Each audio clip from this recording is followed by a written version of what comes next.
আবারও অস্থির সয়াবিন তেলের বাজার। বিভিন্ন দোকানে ঘুরেও তেল না পাওয়ার অভিযোগ ক্রেতাদের। দোকানিদের দাবি কোম্পানিগুলো আবারও বন্ধ করেছে সরবরাহ। এদিকে কমেছে মুরগির দাম, আর আগের দামে বিক্রি হচ্ছে চাল, মাছ, মাংস ও ডিম। সবজিতে স্বস্তি ক্রেতাদের। বিস্তারিত রফিক মাহমুদের রিপোর্টে।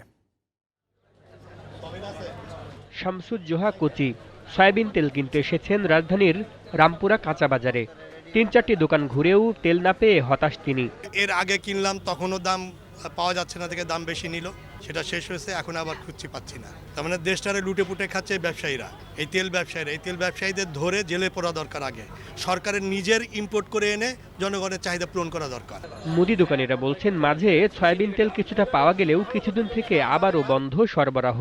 কোম্পানির কেউ দোকানে আসে না বলেও অভিযোগ তাদের। কোম্পানির লোক এখন আসে না। কোম্পানির লোক যদি কেউ আসে জিজ্ঞেস করি, কয় যে তেল আসবে আগামী সপ্তাহে আসবে, এই অমুক তমুক এইগুলোই বলে। এখন আবার কোম্পানি তেল দিচ্ছে না, কিছু কিছু কোম্পানি 2-1 কার্টন দিল, তার সাথে আবার জুড়ে দিচ্ছে সরিষার তেল, আটা, ময়দা, সুজি, নানান কিছু জুড়ে দিচ্ছে। আর বর্তমানে টোটালি কোনো কোম্পানির স্যার কোনো প্রতিনিধি কেউ আমাদের কাছে আসতেছে না। সয়াবিন তেলের ঘাটতি থাকলেও সবজির সরবরাহ ভালো, দাম নাগালে থাকায় খুশি ক্রেতারা।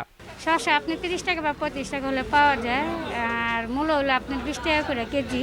এখন মোটামুটি দাম অনেকটাই কমছে। আগে সরকারের আমলেও ভুগছি আমরা, এখনো ভুগি। সাধারণ মানুষের ভোগান্তি সব জায়গায়। এদিকে কেজি প্রতি 10 থেকে 15 টাকা কমেছে মুরগির দাম।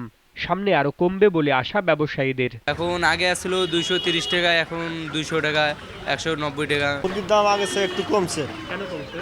এখন সামনে আবহাওয়া খারাপ, তো মুরগি মারা যাচ্ছে, এজন্য খামারিরা সেল দিতেছে, একটু দাম কমে গেছে। আগের মতোই রয়েছে চাল, মাছ ও ডিমের দাম। আর গরু ও খাসির মাংস বিক্রি হচ্ছে যথাক্রমে 750 ও 1100 টাকা দরে। Rafiq Mahmud, GTV news, Dhaka.